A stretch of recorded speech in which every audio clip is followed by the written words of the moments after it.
গর্বিত হিত্র তুমি হে শহীদে কারবালা।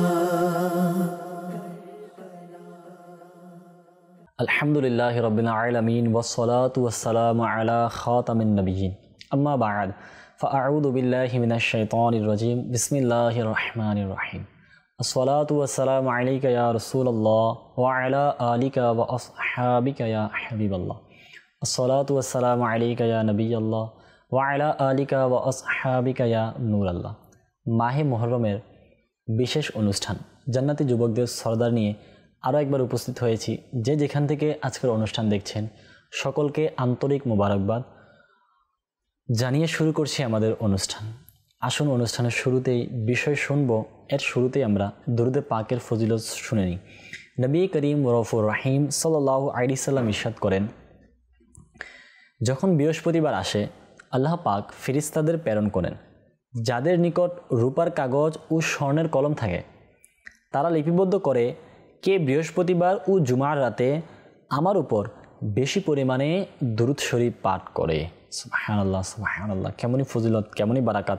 প্রত্যেক দিনই দুরূদে পাক পাঠ করার ফজিলত রয়েছে, আর জুমার রাত জুমার দিনেতে পাঠ করার অনেক বেশি ফজিলত। আসুন নিয়ত করি অন্যান্য দিনও দুরূদ শরীফ পড়ব, জুমার রাত ও জুমার দিনে অধিক পরিমাণে মহব্বত ও ভালোবাসা নিয়ে দুরূদে পাক পাঠ করব। সল্লু আলাল হাবিব সাল্লাল্লাহু তাআলা আলা মুহাম্মদ সাল্লাল্লাহু আলাইহি ওয়াসাল্লাম। প্রিয় মাদানী চ্যানেল দর্শকবৃন্দ, জান্নাতি যুবকদের সরদার অনুষ্ঠানে আমরা ইমাম হুসাইন রাদিয়াল্লাহু তাআলা আনহু এর জীবনী থেকে এক একটি বিষয় নিয়ে আমরা এক একটি পর্বের মধ্যে আলোচনা করে থাকি। গত পর্বে আমরা শুনেছি, আজকের পর্বে ইনশাআল্লাহ তাআলা ইমাম হুসাইন রাদিয়াল্লাহু তাআলা আনহুর জীবনীর অনন্য একটি বিষয় নিয়ে আলোচনা করব। সেটি হচ্ছে ইমাম হুসাইন রাদিয়াল্লাহু তাআলা আনহুর কারামত সম্পর্কে। সুবহানাল্লাহ, ইমাম হুসাইন রাদিয়াল্লাহু তাআলা আনহু নিজেই নিজের উদাহরণ ছিলেন, অনন্য দিক ছিল তার। আল্লাহু আকবার। ওনার কারামতও এমন এমন ছিল যেটা বলার মতো না, ভাষায় প্রকাশ করার মতো না। যদি ইনশাআল্লাহ তাআলা আজকে আমরা শুনি অনুষ্ঠানের শুরু থেকে শেষ পর্যন্ত, তাহলে আমরা বুঝতে পারবো যে ইমাম হুসাইন রাদিয়াল্লাহু তাআলা আনহুকে আল্লাহ পাক কেমন সম্মান দিয়েছেন, আর ইমাম হুসাইন রাদিয়াল্লাহু তাআলা আনহু কেমন কারামত সম্পন্ন ছিলেন। যে হযরত আল্লামা জামি রাহমাতুল্লাহ আলাইহি বলেন, হযরত ইমামে আলী মাকাম ইমাম হুসাইন রাদিয়াল্লাহু তাআলা আনহু এর শান এমন ছিল যে যখন তিনি অন্ধকার রাতে কোথাও যেতেন তখন তার পবিত্র ললাট ও উভয় পবিত্র গণ্ডদেশ থেকে নূরের ঝলক বের হতো। সুবহানাল্লাহ সুবহানাল্লাহ, যার ফলে তার চতুর্দিকে আলোকিত হয়ে যেত। আয় হায় সুবহানাল্লাহ, আল্লাহু আকবার। একদা সাইয়েদনা ইমামে আলী মাকাম ইমাম হুসাইন রাদিয়াল্লাহু তাআলা আনহু মদিনাতুল মুনাওয়ারা থেকে মক্কাতুল মুকাররমাতে যাচ্ছিলেন। পথিমধ্যে হযরত ইসমাইল ইবনে মুতি রাহমাতুল্লাহ আলাইহির সাথে সাক্ষাৎ হলো। ইবনে মুতি তাকে আরজ করলো, হুজুর, আমার কূপটার পানি একেবারে কমে গেছে, দয়া করে আমার কূপের পানি বৃদ্ধির জন্য একটু দোয়া করুন। কূপের পানি কমে গিয়েছে, আর দোয়ার জন্য আরজি জানাচ্ছে কার দরবারে? জান্নাতি যুবকদের সরদার ইমামে আলী মাকাম রাদিয়াল্লাহু তাআলা আনহুর দরবারে। সুবহানাল্লাহ। ইমাম হুসাইন রাদিয়াল্লাহু তাআলা আনহু কূপটার পানি নিয়ে আসার জন্য বললেন। যখন পাত্রে করে পানি নিয়ে আসা হলো তখন তিনি রাদিয়াল্লাহু তাআলা আনহু মুখে লাগিয়ে তা থেকে কিছু পান করলেন এবং কুলি করলেন, আর পাত্রের অবশিষ্ট পানি কূপে ঢেলে দিলেন। তখন কূপের পানি যথেষ্ট পরিমাণে বৃদ্ধি পেল এবং আগের চেয়েও সুমিষ্ট এবং সুস্বাদু হয়ে গেল। যে আগের চেয়ে তো পানি বৃদ্ধিও হয়েছে, আগের চেয়ে এটা সুস্বাদু হয়ে গেছে, সুমিষ্ট হয়ে গিয়েছে। ইমাম হুসাইন রাদিয়াল্লাহু তাআলা আনহুর মুখ মুবারকের যে থুতু লাগার কারণে আল্লাহ পাক সেই কূপের মধ্যে এমন বরকত দিয়েছে। জি হ্যাঁ, এটা ছিল ইমাম হুসাইন রাদিয়াল্লাহু তাআলা আনহুর মুখের জবান মুবারকের যে থুতু ছিল সেটার বরকত। এটাও একটা কারামত যে আল্লাহ পাক ইমাম হুসাইন রাদিয়াল্লাহু তাআলা আনহুকে এমন কারামত সম্পন্ন বানিয়েছেন, তার থুতুরও কেমন বরকত যে সেটি পানিতে লাগার কারণে পানিও বৃদ্ধি হয়ে যায়। ইমাম হুসাইন রাদিয়াল্লাহু তাআলা আনহুর অনেকগুলো কারামতের মধ্যে আরেকটি কারামত বর্ণিত রয়েছে। আমিরুল সুন্নাত লিখেছেন, রাসূল করিম সাল্লাল্লাহু আলাইহি সাল্লামের সদস্যদের সাথে বেপরোয়া ও বেয়াদবিপূর্ণ আচরণের করুণ ও মর্মান্তিক পরিণতি তৎক্ষণাৎ দেখার পরেও বেয়াদব ইয়াজিদ বাহিনী তা থেকে শিক্ষা উপদেশ গ্রহণ না করে বারবার এটাকে নিছক একটি দুর্ঘটনা বলে এড়িয়ে যেতে থাকে। এক বেয়াদব ইয়াজিদ বলল, আস্তাগফিরুল্লাহ, হে হুসাইন রাদিয়াল্লাহু তাআলা আনহু, আল্লাহর রাসূল সাল্লাল্লাহু আলাইহি সাল্লামের সাথে আপনার সম্পর্ক কি? একজন পাপিষ্ট বেয়াদব ইয়াজিদ বলল যে আপনার সাথে রাসূল করিম সাল্লাল্লাহু আলাইহি সাল্লামের সাথে আপনার সম্পর্ক কি? এটা শুনে ইমামে আলী মাকাম রাদিয়াল্লাহু তাআলা আনহু মনে খুব কষ্ট পেলেন। তাই তিনি ভারাক্রান্ত হৃদয়ে আল্লাহ পাকের দরবারে দোয়া করলেন, হে রব্বে জব্বার, তুমি এই বেয়াদবকে শাস্তি দাও। সাথে সাথে আল্লাহ পাকের দরবারে তার দোয়া কবুল হয়ে গেল। আল্লাহর আযাবের প্রচণ্ড আঘাতে সে হতবাগা ধরসাই হলো। হঠাৎ তার পায়খানার হাজত হলো। পায়খানার ব্যাগ সামলাতে না পেরে সে তাড়াতাড়ি ঘোড়া থেকে নেমে একদিকে দৌড়ে গিয়ে উলঙ্গ হয়ে বসে পড়ল। হঠাৎ একটি কালো বিচ্ছু এসে তাকে দংশন করল। বিচ্ছুর বিষাক্ত ছোবলে সে ময়লাযুক্ত অবস্থায় ছটফট করতে লাগলো। অতঃপর তার বাহিনীর সামনে করুণভাবে লাঞ্ছিত হয়ে সেই বেয়াদব ইয়াজিদ প্রাণ হারালো। তারা এবারও এই ঘটনাকে নিছক একটি দুর্ঘটনা বলে এড়িয়ে দিল। তো ইয়াজিদ বাহিনীর অবস্থা এমন ছিল যে এত মর্মান্তিক ঘটনাকে ইমাম হুসাইন রাদিয়াল্লাহু তাআলা আনহুর সাথে বেয়াদবি নিয়ে তারা সেই ঘটনাকে তুচ্ছ মনে করতেছে। আর ইমাম হুসাইন রাদিয়াল্লাহু তাআলা আনহু কারামত সম্পন্ন ছিলেন, আল্লাহ পাকের নৈকট্যশীল বান্দা ছিলেন, আল্লাহ পাকের পছন্দিদা বান্দা ছিলেন। তিনি দোয়া করেছে আর সে ব্যক্তি ধ্বংস হয়ে গিয়েছে। ইমামে আলী মাকাম ইমাম হুসাইন রাদিয়াল্লাহু তাআলা আনহু এর শাহাদাতের পর তার শির মুবারক থেকে অসংখ্য কারামত প্রকাশ হয়েছিল। সুবহানাল্লাহ। আহলে বাইতের কাফেলার অবশিষ্ট সদস্যরা 11ই মুহররমুল হারাম কুফায় পৌঁছেছিলেন। এর আগেই সোহাদায়ে কারবালার মস্তক মুবারকগুলো সেখানে পৌঁছানো হয়েছিল। আল্লাহু আকবার।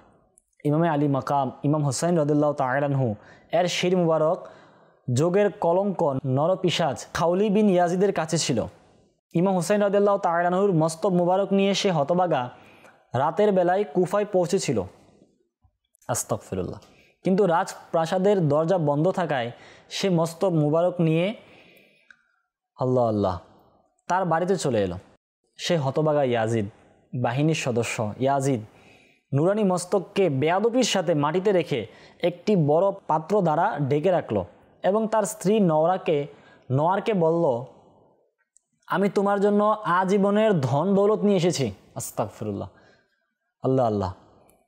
তুমি গিয়ে দেখো হুসাইন বিন আলীর মস্তক মুবারক তোমার ঘরে পড়ে আছে। সে বলেছে মস্তক, যেহেতু আমরা আদববান, আমাদের অন্তরে মহব্বত রয়েছে, সেজন্য আমরা মস্তক মুবারক বলে থাকি।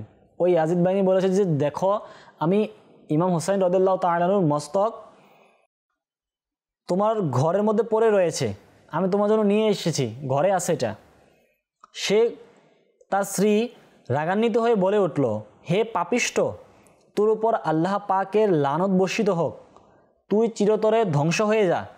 মানুষেরা তো স্বর্ণরূপ্য মণিমাণিক্য নিয়ে আসে, আর তুই আমার জন্য নূর নবীর দৌহিত্রের পবিত্র মস্তক নিয়ে আসলি। তার স্ত্রী বলতে লাগলো, মানুষ তো স্বর্ণরূপা নিয়ে আসে, সম্পদ আনে, আর তুই কেমন পাপিষ্ট, তুই কেমন হতবাগা, আল্লাহ পাকের কেমন লানত তোর উপরে যে তুই আমার নবী সাল্লাল্লাহু আলাইহি সাল্লামের প্রিয় দৌহিত্রের মস্তক মুবারক নিয়ে এসেছিস ঘরের মধ্যে। আল্লাহ। তার স্ত্রী বলতে লাগলো, দূর হ, আমার কাছ থেকে তুই দূর হ, খোদার কসম আমি আর কখনো তোর সাথে থাকবো না। আয় হায়। এ বলে নওয়ার তার শয্যা থেকে উঠে দাঁড়ালো এবং যেখানে সে নুরানি মস্তক মুবারক রাখা হয়েছিল সেখানে গিয়ে বসলো। নোয়ারের বর্ণনা, খোদার কসম, সুবহানাল্লাহ, আমি দেখতে পেলাম আসমান থেকে সে বার্তান অর্থাৎ সে পাত্র পর্যন্ত একটি নূরের স্তম্ভ ঝলমল করছিল। সুবহানাল্লাহ। এবং সেই বার্তানের চারদিকে সাদা সাদা পাখি উড়ছিল। যখন সকাল হলো, খাউলি বিন ইয়াজিদ সে নুরানি মস্তক মুবারক ইবনে জিয়াদের কাছে নিয়ে গেল। এটা ছিল মস্তক মুবারকের একটা কারামত। মস্তক মুবারকের শরীর থেকে আলাদা করার পরও সেটা থেকে কারামত প্রকাশিত হলো। এটাই ছিল ইমাম হুসাইন রাদিয়াল্লাহু তাআলা আনহু। তিনি জীবিত অবস্থায় অসংখ্য কারামত ছিল। শাহাদাত বরণ করার পর ওনার শরীর মুবারক থেকে যখন মাথা মুবারককে আলাদা করা হয়েছে, সেগুলো থেকেও কারামত প্রকাশ পেয়েছে। আল্লাহ পাক আমাদেরকেও বোঝার তৌফিক দান করুন। প্রিয় মাদানী চ্যানেল দর্শকবৃন্দ, ইমাম হুসাইন রাদিয়াল্লাহু তাআলা আনহুর মস্তক মুবারকের কারামত আমরা শুনছিলাম। শুধু তাই নয়, মস্তক মুবারকের আরও কয়েকটি কারামত বর্ণিত রয়েছে। যেমন হযরত সাইয়্যিদুনা যায়েদ বিন আরকাম রাদিয়াল্লাহু তাআলা আনহু বর্ণনা করেন, যখন ইয়াজিদিরা ইমাম হুসাইন রাদিয়াল্লাহু তাআলা আনহু এর শির মুবারক বর্ষার অগ্রভাগে বিদ্ধ করে কুফার অলিগলিতে ঘুরে ঘুরে আনন্দ করছিল, আস্তাগফিরুল্লাহ, তখন আমি আমার ঘরের বালাখানাতে ছিলাম। যখন মস্তক মুবারক আমার সামনে দিয়ে নিয়ে যাওয়া হচ্ছিল, তখন আমি শুনতে পেয়েছিলাম মস্তক মুবারক সূরা আল কাহাফের 9 নং আয়াতটি তিলাওয়াত করতেছিল। সুবহানাল্লাহ। যা কানজুল ঈমান থেকে অনুবাদ। আল্লাহ পাক ইরশাদ করেছেন, আপনি কি অবগত হয়েছেন যে পাহাড়ের গুহা এবং অরণ্যের পাশে অবস্থানকারীরা আমার এক বিস্ময়কর নিদর্শন ছিল।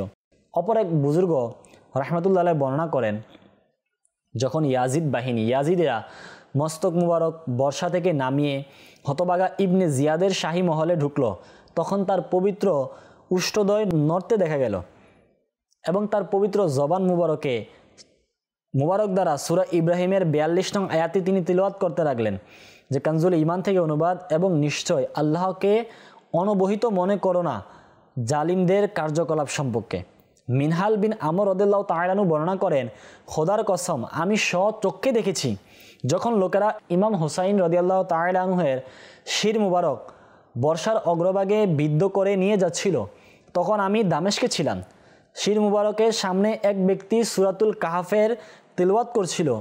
যখন সেই সূরা কাহাফের 15তম পারা 9 নং আয়াতে পৌঁছালো, কানজুল ঈমান থেকে অনুবাদ, পাহাড়ের গুহা এবং অরণ্যের পাশে অবস্থানকারীরা আমার এক বিস্ময়কর নিদর্শন ছিল।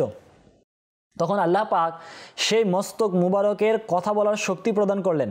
মস্তক মুবারক তখন বলতে লাগলো, শরীর থেকে মস্তক মুবারক আলাদা, তারপরে সেটা বলতে লাগলো সুবহানাল্লাহ, কি বলতে লাগলো, যে অর্থাৎ আসহাবে কাহাফের হত্যার ঘটনার চেয়েও আমার হত্যা ও আমার মস্তক নিয়ে ঘোরাফেরা করা আরও অধিক বিস্ময়কর। সদুল আফাজিল মাওলানা মুফতি নাঈমউদ্দিন মুরাদাবাদী রাহমাতুল্লাহ তাআলা আলাইহি তার রচিত সাওয়ানেহে কারবালা গ্রন্থে এ ঘটনা উল্লেখ করে বলেন, মূল কথা হলো আসহাবে কাহাফের উপর কাফেররা অত্যাচার করেছিল। আসহাবে কাহাফের আল্লাহ ওয়ালাদের উপর তো কাফেররা অত্যাচার করেছিল, আর ইমাম হুসাইন রাদিয়াল্লাহু তাআলা আনহু কে তার নানাজানের উম্মতেরা মেহমান হিসেবে কুফাতে আমন্ত্রণ জানিয়েছিল। হ্যাঁ, আমার নবীর যারা উম্মত দাবিদার ছিল তারা ইমামে আলী মাকাম রাদিয়াল্লাহু তাআলা আনহুকে কুফায় দাওয়াত দিয়েছিল, আমন্ত্রণ করে তাকে নিয়ে গিয়েছিল। অতঃপর তারা বিশ্বাসঘাতকতা করে পানি পর্যন্ত বন্ধ করে দিয়েছিল এবং ইমাম হুসাইন রাদিয়াল্লাহু তাআলা আনহুর সামনে তার পরিবার ও স্বজনদের নিঃসঙ্গভাবে শহীদ করেছিল।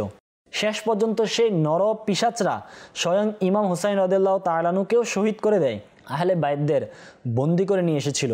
শির মুবারকে বসরার অগ্রভাগে বিদ্ধ করে আস্তাগফিরুল্লাহ শহরে শহরে পরিভ্রমণ করেছিল। আসহাবের কাহাফরা শত শত বছর নিদ্রামগ্ন থাকার পর কথা বলেছিল। এটা অবশ্যই আশ্চর্যজনক, কিন্তু শির মুবারক দেহ মুবারক থেকে বিচ্ছিন্ন হওয়ার পরপরই কথা বলা আরও অধিক বিস্ময়কর ছিল।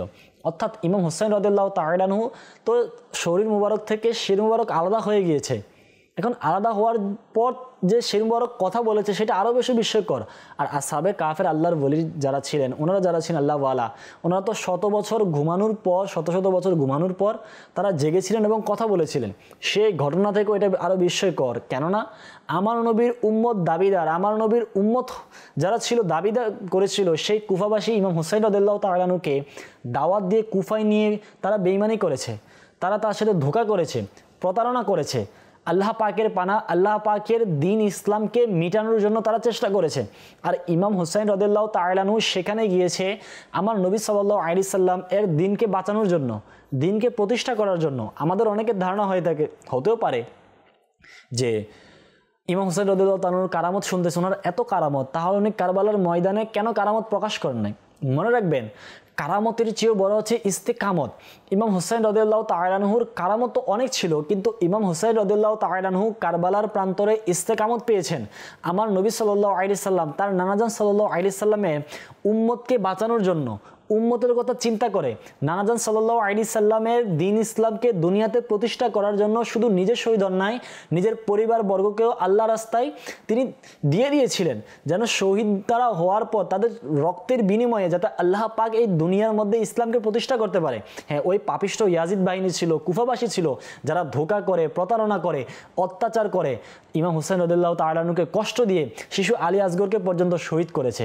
এটা এদের হতভাগ্য ছিল, এদের হতভাগা ছিল যে এরা ইমাম হুসাইন রাদিয়াল্লাহু তাআলা আনহুকে চিনতে পারেন নাই। তার কারামত তো অসংখ্য ছিল, তারপরেও তিনি রাদিয়াল্লাহু তাআলা আনহু যদি চাইতেন কারবালার প্রান্তরে হয়তো পানির ফোয়ারা বেয়ে যেত, কারণ দুনিয়াতে আল্লাহ পাকের এই নিয়ামত ইমাম হুসাইন রাদিয়াল্লাহু তাআলা আনহুর নানাজান নবী করিম সাল্লাল্লাহু আলাইহি সাল্লামের সাদকায়, নবী করিম সাল্লাল্লাহু আলাইহি সাল্লামের উসিলায় আমরা পেয়েছি। তো কারামতের চেয়েও বড় হচ্ছে ইস্তেকামত। আর ইমাম হুসাইন রাদিয়াল্লাহু তাআলা আনহু কারবালার প্রান্তরে ইস্তেকামত দেখিয়েছেন। ইস্তেকামত, স্থায়িত্বের যে গুণ ছিল সেটাকে প্রকাশ করেছেন। আল্লাহ পাক আমাদেরকেও কারামতগুলো বিশ্বাস করার তৌফিক দান করুক। প্রিয় মাদানী চ্যানেল দর্শকবৃন্দ, শুনছিলাম ইমাম হুসাইন রাদিয়াল্লাহু তাআলা আনহুর কারামত সম্পর্কে। বর্ণিত রয়েছে কুলাঙ্গার ইয়াজিদের নরপিশাচ সৈন্যরা কারবালার শহীদদের মস্তক মুবারক সমূহ যখন নিয়ে যাচ্ছিল, পথিমধ্যে তারা এক স্থানে কিছুক্ষণের জন্য বিশ্রাম নিয়েছিল। হযরত সৈয়দনা শাহ আব্দুল আজিজ মুহাদ্দিস দেহলভী রাহমাতুল্লাহ আলাইহি লিখেছেন, বিশ্রাম নিয়ে তারা খেজুরের শরবত পান করছিল, আর অন্য এক বর্ণনা এসেছে তারা তখন মদ পান করতেছিল। আল্লাহর পানা। এই মুহূর্তে একটি লোহার কলম আবির্ভূত হয়ে রক্ত দিয়ে নিম্নে প্রদত্ত ছন্দটি লিখে দিল যে, অর্থাৎ ইমাম হুসাইন রাদিয়াল্লাহু তাআলা আনহু এর হত্যাকারীরা কি কখনো এ আশা পোষণ করতে পারে কিয়ামতের দিন তার নানাজান সাল্লাল্লাহু আলাইহি সাল্লাম তাদের পক্ষে, ইয়াজিদ বাহিনীর পক্ষে, হত্যাকারীদের পক্ষে সুপারিশ করবেন? অপর এক বর্ণনা এসেছে নবী করিম সাল্লাল্লাহু আলাইহি সাল্লামের দুনিয়াতে শুভাগমনের পূর্বের 300 বছর পূর্বে এই ছন্দটি একটি পাথরের মধ্যে লিখে পাওয়া গিয়েছিল। সুবহানাল্লাহ, কেমনই কারামত, কেমনই আল্লাহ পাক ইমাম হুসাইন রাদিয়াল্লাহু তাআলা আনহুকে সম্মান দিয়েছিলেন। আল্লাহু আকবার। বর্ণিত রয়েছে হযরত সৈয়দনা শেখ খলিল আবুল হাসান তামারসি রাহমাতুল্লাহ আলাইহি মস্তক মুবারকের জিয়ারতের জন্য যখন মাসহাদে হুসাইনিতে উপস্থিত হতেন, তখন তিনি বলতেন, আসসালামু আলাইকুম ইয়া ইবনে রসুলিল্লাহ, অর্থাৎ ইয়া রাসূলুল্লাহ সাল্লাল্লাহু আলাইহি সাল্লাম এর নয়নমণি, আল্লাহু আকবার, আপনার উপর শান্তি বর্ষিত হোক। সাথে সাথে কবর থেকে ওই কবর মুবারক থেকে জবাব আসতো, ওয়া আলাইকাস সালামু ইয়া আবুল হাসান, অর্থাৎ হে আবুল হাসান, আপনার উপরও শান্তি বর্ষিত হোক। একদিন তিনি সালামের জবাব না পেয়ে খুবই অস্থির হয়ে পড়লেন এবং জিয়ারত শেষ করে তিনি বাড়িতে চলে এলেন। পরের দিন তিনি পুনরায় সেখানে গিয়ে সালাম জানালেন এবং কবর থেকে যথারীতি সালামের জবাবও শুনতে পেলেন। তিনি জিজ্ঞাসা করলেন, ইয়া সাইয়্যিদি, গতকাল আপনার সুমধুর জবাব থেকে বঞ্চিত ছিলাম, কারণ কি? তখন বললেন, হে আবুল হাসান, গতকাল এই সময়ে আমি আমার নানাজান রসুল করিম রফুর রহিম সাল্লাল্লাহু তাআলা আলাইহি সাল্লাম এর খিদমতে উপস্থিত হয়েছিলাম এবং তার সাথে আলাপরত ছিলাম, তাই আমি জবাব দিতে পারিনি। সুবহানাল্লাহ। হযরত সৈয়দনা ইমাম আব্দুল ওয়াহাব শারানি রাহমাতুল্লাহ আলাইহি বর্ণনা করেন, সুফি সাধকদের মতে হযরত সৈয়দনা ইমাম হুসাইন রাদিয়াল্লাহু তাআলা আনহুর নুরানি মস্তক মাসহাদে হুসাইনিতে অবস্থিত। শায়েখ করিমউদ্দিন খালুতি রাহমাতুল্লাহ আলাইহি বর্ণনা করেন, হুজুর সাল্লাল্লাহু আলাইহি সাল্লামের পক্ষ থেকে অনুমতি নিয়ে মাসহাদে হুসাইনিতে মস্তক মুবারকের জিয়ারত করেছিলাম।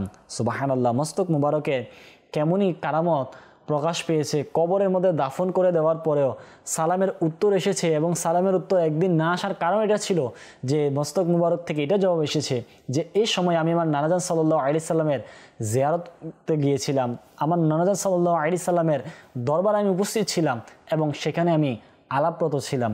এটা হচ্ছে ইমাম হুসাইন রাদিয়াল্লাহু তাআলা আনহুর কারামত। মস্তক মুবারকের কেমনই বরকত বর্ণিত রয়েছে। মিশরের অধিপতি সম্রাট নাসিরকে এক ব্যক্তি সম্পর্কে জানানো হলো যে সে শাহী মহলের কোনো স্থানে গুপ্তধন আছে, কোন স্থানে গুপ্তধন আছে তা জানে কিন্তু কাউকে বলে না। সম্রাট তার কাছ থেকে গুপ্তধন সম্পর্কে তথ্য বের করার জন্য শাস্তি দেওয়ার নির্দেশ দিলেন। যাকে শাস্তি দেওয়ার দায়িত্ব প্রদান করা হয়েছিল সে তাকে গ্রেফতার করলো এবং তার মাথার উপর কয়েকটি গুবরে পোকা এবং এর উপর কয়েকটি লাখা পোকা রেখে কাপড় দ্বারা মাথা বেঁধে দিল।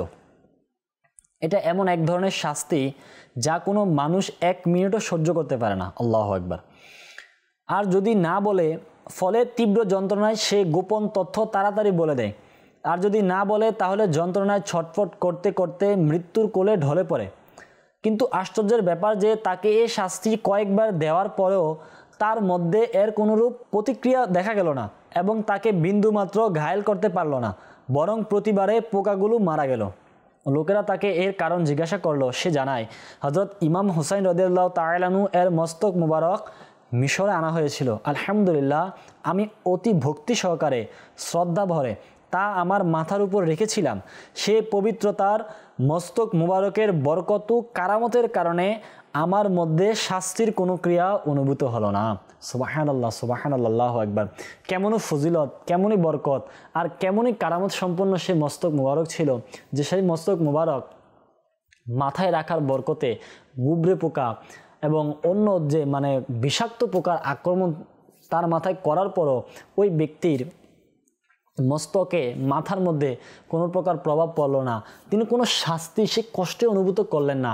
এটাই হচ্ছে ইমামে আলী মাকাম, ইমাম হোসেন রাদিয়াল্লাহু তাআলা আনহুয়ের মাথা মুবারকের বরকত, সে মস্তক মুবারকের বরকত, সে মস্তক মুবারকের কারামত। কিন্তু পাপিষ্ট ইয়াজিদের বাহিনী, পাপিষ্ট ইয়াজিদ, সীমার সহ যারা ছিল, তাদের সামনে এতগুলো কারামত প্রকাশ পাওয়ার পরও তারা মানে এটা মানে বুঝেই আসে নাই, তারা এটা বুঝতেও পারে নাই। তারা কেমন হতবাগা ছিল, তারা ইমাম হুসাইন রাদিয়াল্লাহু তাআলা আনহুর এই ঘটনা থেকে তারা শিক্ষা নেয় নাই, তওবাও করে নাই এবং নবী করিম সাল্লাল্লাহু আলাইহি সাল্লামের দৌহিত্রের প্রতি সম্মান প্রদর্শন করেন নাই। এক বর্ণনা মতে এটাও রয়েছে যে ইমাম হুসাইন রাদিয়াল্লাহু তাআলা আনহু এর মস্তক মুবারক পাপাত্তা ইয়াজিদের রাজ কোষাগারে সংরক্ষিত ছিল। উমাইয়া শাসক সুলাইমান বিন আব্দুল মালিকের শাসনামলে অর্থাৎ 96 থেকে 99 হিজরি, তখন তিনি জানতে পারলেন যে ইমাম হুসাইন রাদিয়াল্লাহু তাআলা আনহু এর মস্তক মুবারক তার রাষ্ট্রীয় কোষাগারে সংরক্ষিত রয়েছে। তিনি সেই মস্তক মুবারকের জিয়ারত দ্বারা ধন্য হলেন। তখনও পর্যন্ত সেই মস্তক মুবারকের হাড়গুলো সাদা রূপার ন্যায় চকচক করছিল। সুবহানাল্লাহ। তিনি রাষ্ট্রীয় কোষাগার থেকে সেই মস্তক মুবারক নিয়ে তাতে সুগন্ধি লাগালেন এবং কাফন পরিয়ে মুসলমানদের কবরস্থানে তা সমাহিত করলেন। যে কয়েক বছর যাওয়ার পরেও ইমাম হুসাইন রাদিয়াল্লাহু তাআলা আনহুর মস্তক মুবারক সাদা রূপার ন্যায় চকচক করছিল। আল্লাহু আকবার। এটাই হচ্ছে কারামত, এটাই আল্লাহ পাকের দয়া, এটাই বরকত আল্লাহ ওয়ালাদের, যে তারা দুনিয়া থেকে তো চলে যায়। যে এক উর্দু শায়ের কত সুন্দর না বলেছেন যে মোহাম্মদ কে গোলামোं की কফন মেলা नहीं होता, যে মুহাম্মদ সাল্লাল্লাহু আলাইহি সাল্লামের যারা গোলাম হয়, যারা আমার নবী সাল্লাল্লাহু আলাইহি সাল্লামের আশিক হয়, কবরের মাটি তাদের শরীরকে স্পর্শ করতে পারে না, তাদের কাফনকে নষ্ট করতে পারে না। আর ইমাম হুসাইন রাদিয়াল্লাহু তাআলা আনহু কে ছিলেন? জান্নাতে যুবকদের সরদার। ইমাম হুসাইন কে ছিলেন? আমার নবীর প্রিয়ভাজন। তো তার মস্তক মুবারক কীভাবে নষ্ট হতে পারে? তার মস্তক মুবারক কীভাবে সেটা মানে অক্ষত না থেকে ক্ষত হয়ে যেতে পারে, সেটা নষ্ট হয়ে যেতে পারে? মাআযাল্লাহ। আমাদের সমাজে কিছু মানুষ পাওয়া যায় যারা এটা বলে, মাআযাল্লাহ, আল্লাহ তাআলার পানা, আমার নবী নিজের রওজা মুবারকে জীবিত নেই, আমার নবীর মাআযাল্লাহ শরীর মুবারক অক্ষত নেই, আস্তাগফিরুল্লাহ। আমার নবীর উম্মত, আমার নবীর সাহাবা, আমার নবীর দৌহিত্র ইমাম হুসাইন রাদিয়াল্লাহু তাআলা আনহুর মাথা মুবারক যদি কয়েক বছর যাওয়ার পর যদি সেটা অক্ষত থাকতে পারে, সেটা থেকে অসংখ্য কারামত প্রকাশ পেতে পারে, তাহলে আমার নবী সাল্লাল্লাহু আলাইহি সাল্লাম, যিনি কুল কায়নাতের মালিক, যিনি রব্বুল আলামিনের প্রিয়ভাজন, যিনি রব্বুল আলামিন আল্লাহ পাক যার সম্মানকে বুলন্দ করেছেন, সম্মানকে বাড়িয়ে দিয়েছেন, আসমানে জমিনে যেখানেই বলি না কেন আমার নবীর সম্মান আমার নবীর ডঙ্কাই বাজতেছে। তো আমরা কীভাবে, এটা আমাদের সমাজে এখন প্রচলন হয়ে গেছে কিছু মানুষের মধ্যে, ভ্রান্ত আকিদা, বদ আকিদা, যে আস্তাগফিরুল্লাহ, আমার নবী সাল্লাল্লাহু আলাইহি সাল্লাম রওজা মুবারকে মৃত, আমার নবী মানে মরে গেছে, পচে গেছে। কীভাবে মানে আমাদের তো সত্য কথা, আমি যে বলছি এটা আমার মুখে মানে ইতস্তবোধ হচ্ছে, কীভাবে বলতে পারি? তো যারা আজকে আমাদের সমাজে আমরা বলতেছি, বা আমাদের মধ্যে যাদের এই বিষয়ে কোনো মানে মানে খটকা রয়েছে, কোনো মানে রয়েছে একটা সন্দেহ, তা আমাদের সন্দেহকে দূর করতে হবে। এমনটা কখনোই না। আমার নবীর উম্মতের কবর যখন খোলা হয়, অনেক আল্লাহ ওয়ালাদের কবরের মধ্যে তাদেরকে অক্ষত পাওয়া যায়, সশরীরে তাদেরকে পাওয়া যায়, তাহলে আমার নবী সাল্লাল্লাহু আলাইহি সাল্লাম তো সকলেরও মালিক। আমার নবী সাল্লাল্লাহু আলাইহি সাল্লামের সাদাকাই তো সকলে ঈমান পেয়েছে। আল্লাহ তাআলা আমাদেরকে বোঝার তৌফিক দান করুক। প্রিয় মাদানী চ্যানেল দর্শকবৃন্দ, শুনছিলাম ইমাম হুসাইন রাদিয়াল্লাহু তাআলা আনহু এর কারামত সম্পর্কে। ইমাম হুসাইন রাদিয়াল্লাহু তাআলা আনহুর বরকতময় মুবারকময় সেই মস্তক মুবারকের অসংখ্য কারামত রয়েছে। মস্তক মুবারকে যারা জিয়ারত করতে গিয়েছেন তারা কীভাবে ধন্য হয়েছেন, আসলে এই সম্পর্কে একটু ঘটনা আমরা শুনি। হযরত সাইয়্যিদুনা আব্দুল ফাত্তাহ বিন আবু বকর বিন আহমদ শাফি খালুতি রহমাতুল্লাহ আলাইহি তার রচিত নুরুল আইন রিসালাতে বর্ণনা করেন, শেখুল ইসলাম শামসুদ্দিন লখানী রহমাতুল্লাহ আলাইহি, যিনি তৎকালীন যুগে মালিকি মাজহাবের শিক্ষাগুরু ছিলেন, সর্বদা মাসহাদে হুসাইনিতে মস্তক মুবারকের জিয়ারতের জন্য গমন করতেন। তিনি বলতেন, ইমামে আলী মাকাম ইমাম হুসাইন রাদিয়াল্লাহু তাআলা আনহু এর মস্তক মুবারক এখানে অবস্থিত। হযরত সাইয়্যিদুনা শাইখ শিহাবুদ্দিন হানাফি রহমাতুল্লাহ আলাইহি বলেন, আমি মাসহাদে হুসাইনি জিয়ারত করেছিলাম, কিন্তু আমার সন্দেহ জাগলো সেখানে মস্তক মুবারক আছে কিনা। হঠাৎ আমার চোখে ঘুম চলে এলো। আমি স্বপ্নে দেখলাম এক ব্যক্তি নকিবের আকৃতিতে মস্তক মুবারকের কাছ থেকে বের হয়ে হুজুর সাল্লাল্লাহু আলাইহি সাল্লামের হুজরা মুবারকে গিয়ে উপস্থিত হলেন এবং হুজুর সাল্লাল্লাহু আলাইহি সাল্লামকে আরজ করলেন, ইয়া রাসূলুল্লাহ সাল্লাল্লাহু আলাইহি সাল্লাম, আহমদ বিন খলবি ও আব্দুল ওয়াহাব আপনার শাহজাদা ইমাম হুসাইন রাদিয়াল্লাহু তাআলা আনহু এর মস্তক মুবারকের সমাধিতে জিয়ারত করেছেন। তখন প্রিয় আকা সাল্লাল্লাহু আলাইহি সাল্লাম ইরশাদ করেন, হে আল্লাহ, তুমি তারা উভয়ে জিয়ারতকে কবুল করো এবং তাদেরকে ক্ষমা করে দাও। শিহাবুদ্দিন হানাফি রহমতুল্লাহ আলাইহি বলেন, সেদিন থেকে আমি নিশ্চিত হয়ে গেলাম যে ইমাম হুসাইন রাদিয়াল্লাহু তাআলা আনহু এর মস্তক মুবারক এখানেই বিদ্যমান আছেন, অতঃপর আমি মৃত্যু পর্যন্ত সেই মস্তক মুবারকের জিয়ারত করা ত্যাগ করিনি। সুবহানাল্লাহ, সুবহানাল্লাহ। কেমনই ফজিলত যে ইমাম হুসাইন রাদিয়াল্লাহু তাআলা আনহুর মস্তক মুবারকের জিয়ারতের বরকতে আমার নবী সাল্লাল্লাহু আলাইহি সাল্লাম দোয়া করেছেন যে আল্লাহ, তারা উভয়ে জিয়ারতকে তুমি কবুল করো এবং তাদেরকে ক্ষমা করে দাও। তো আমাদের উচিত হচ্ছে জিয়ারত করা। আজকে দেখা যায় আমাদের সমাজে কিছু মানুষ জিয়ারত থেকে, কবর জিয়ারত থেকে, মাজার জিয়ারত থেকে, আল্লাহ ওয়ালাদের দরবারে যাওয়া থেকে বিরত থাকে। অনেকে বিভিন্ন ওয়াসওয়াসার মধ্যে পড়ে যায় যে কবরস্থানে গেলে কি লাভ রয়েছে, কি প্রতিদান রয়েছে, মাজারে গেলে কি দরকার, সেখানে তো ভণ্ডামি হয়, সেখানে এটা হয়। আস্তাগফিরুল্লাহ। না, মাজার আল্লাহ ওয়ালাদের দরবার না, আল্লাহ ওয়ালাদের মাজারে আমরা যাই, সেটার মাধ্যমে আমাদের দুনিয়া আখেরাতের ইনশাআল্লাহ তাআলা সফলতা অর্জিত হবে। আজকে আমাদের সমাজে হয় কি, কিছু মানুষ আমাদের মধ্যে থাকে, কিছু মানুষ নিজেও জিয়ারত করে না, অপরকে জিয়ারত করতে মানা করে। আস্তাগফিরুল্লাহ। অনেক আল্লাহ ওয়ালিদের দরবারে যাওয়াকে নিষেধ করে দেয়, অনেক বিরুদ্ধাচরণ করে।